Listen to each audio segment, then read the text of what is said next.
Hi students, today we see fourth class second lesson.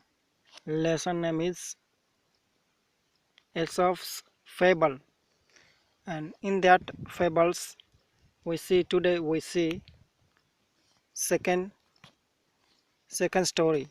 Story's name is The Dog in the Manger.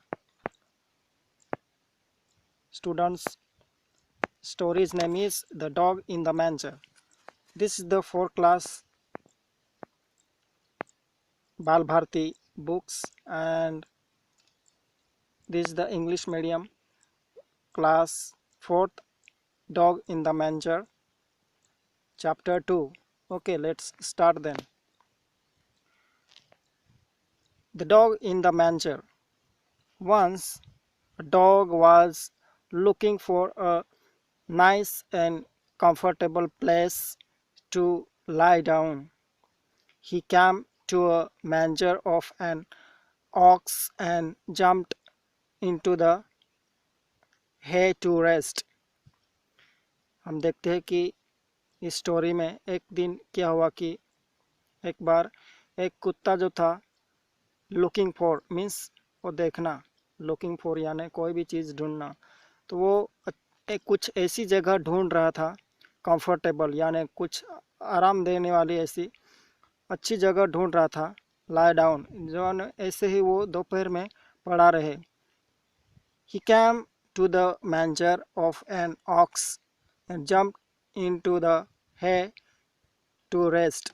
तो वहाँ पर एक manager देखा. Manager यानी जानवरों के लिए वो स्पेशल चारा रखने के लिए जगह होती है, तो उस चीज़ को हम मैंजर कह सकते हैं. जानवर भी उसमें रहते हैं और जानवरों के लिए खाना भी वहाँ पर रखा जाता है, तो इस ऐसी जगह को मैंजर कहते हैं. तो वो बैल के लिए जो जगह में वहाँ पर चारा रखा था, वहाँ जाकर वो कुत्ता जाकर रेस्ट करने लगा.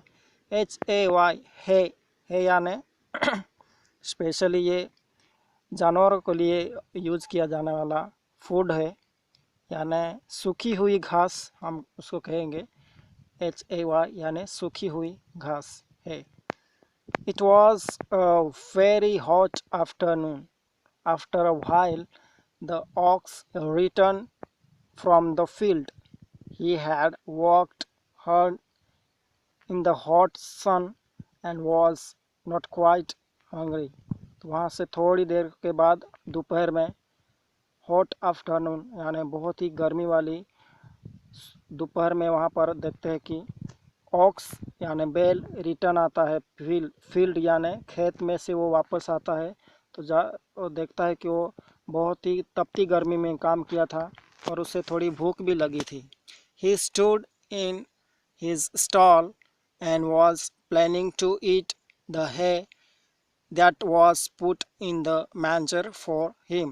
तो वो सोच रहा था, प्लानिंग यानी सोच रहा था, वो है स्टॉल यानी स्पेशली हम देखते हैं कि जानवरों के लिए कुछ स्पेशल जगह बनाई जाती है. अलग अलग जानवर के लिए अपनी अपनी जगह बनाई जाती है, तो उस चीज़ को हम स्टॉल कहते हैं. तो वहीं जहाँ पर वो उसको बांधा जाता था, वहाँ आकर वो बैल खड़ा हो गया.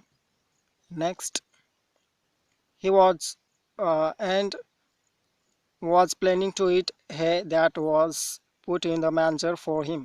तो वो खाने की सोच रहा था, चारा खाने की वो सोच रहा था.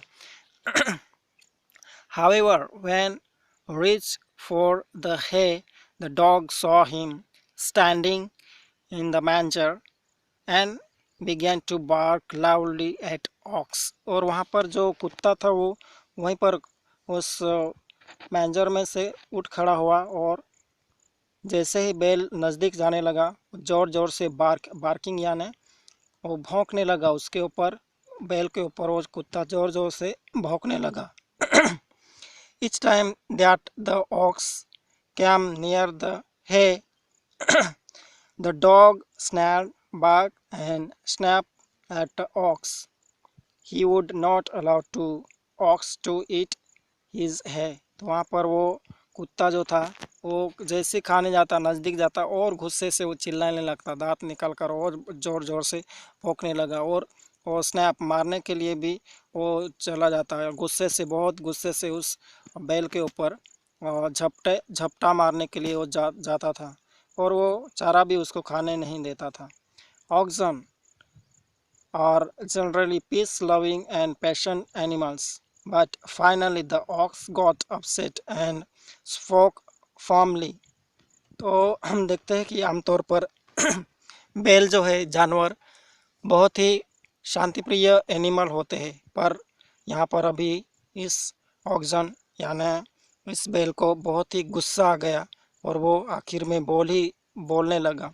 Dog, if you wanted to share my dinner with me, I would not mind it, but you neither eat the hay nor allow to me enjoy it.